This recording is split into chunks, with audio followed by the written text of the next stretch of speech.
Hi everybody, it is Dibes, Mr. Crockpot. Hi, this is Mrs. Crockpot. And welcome to Chillin' with the Crockpots. What's going on, guys? Today we are breaking our favorite moments, our top dishes, and the biggest contenders of MasterChef Episode 4. You ready, Nicole? I'm ready. Let's do this. Let's do it.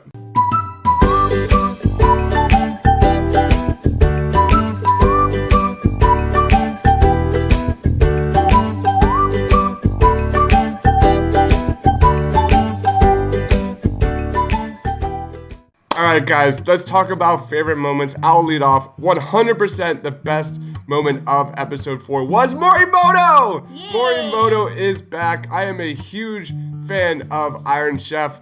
I was a huge fan of Iron Chef America. Watching Morimoto as a celebrity guest, by far the best celebrity guest they've had throughout MasterChef Legends. It was just a blast. And one of my favorite moments came when he was talking back and forth with Michael, who happens to be a life coach, sexpert, and Gordon looked at Morimoto and said, "Do you have any experience with having an sexpert?" And Morimoto put up his hands and said, "No comment, no comment." It was awesome. What about you, Nicole?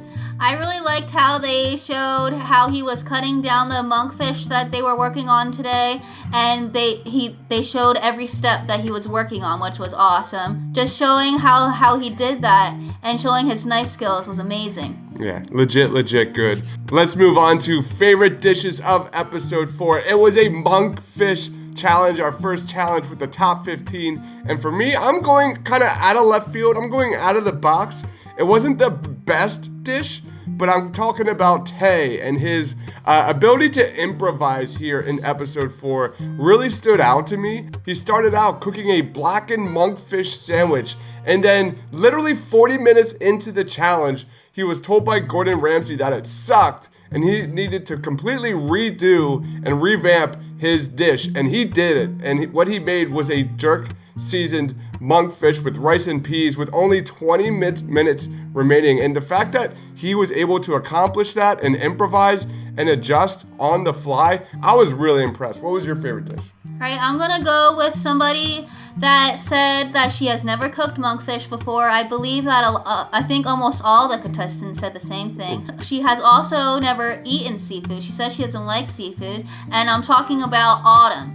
She's from Massachusetts, I believe, and she made a pan-seared monkfish with a ginger rice and cauliflower puree.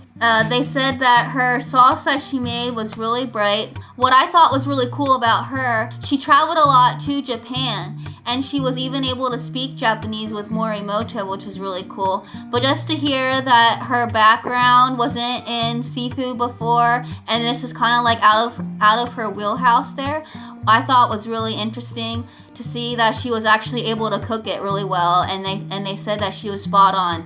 Fully agree, Nicole. I think Autumn was a standout for the fact alone that she really just adjusted on the fly, and she understood the culture, and that alone kind of carried her into the top 3. She didn't get the W, but super impressed by Autumn. Let's talk about biggest contenders, and I'm going to go with Kelsey from Indianapolis.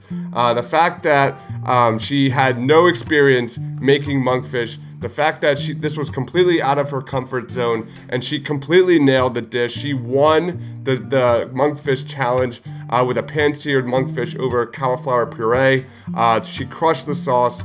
I think what made her dish stand out so much was amazing balance. And to keep it that simple and to keep it that balanced and to crush the cook on the monkfish, I was just in awe of how she was able to, come from these Indianapolis Midwest roots and nail this kind of Asian inspired dish. What about you, Nicole?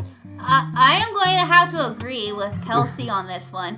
I believe that I was the one that said that she was my favorite, and I don't remember which episode it was on, but whatever episode she was on, I said that she was one of my favorites, and I'm just going to have to keep going on with her because the fact that it was out of her wheelhouse with Indianapolis, and that she was able to figure out the sauce just from knowing, I guess, from eating it before, and then just understanding that the caramel sauce would have to go with the Fish sauce. With the fish sauce was really interesting. I thought that was a cool take. Yep.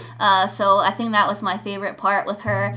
I think we can all agree that Kelsey is among the top of the top when it comes to the best of the best in MasterChef Legends. On the other end, Elise. Elise went home with a Baja fish taco with a spicy aioli and chips. The dish showed zero finesse.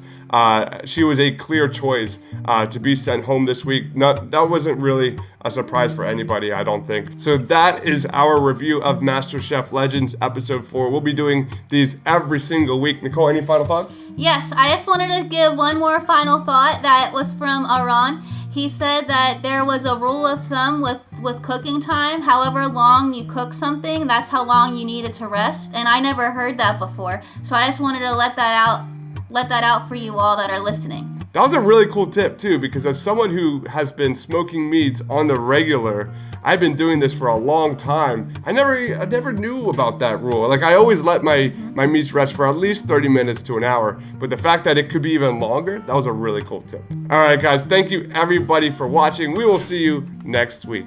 See you next time. Thank you.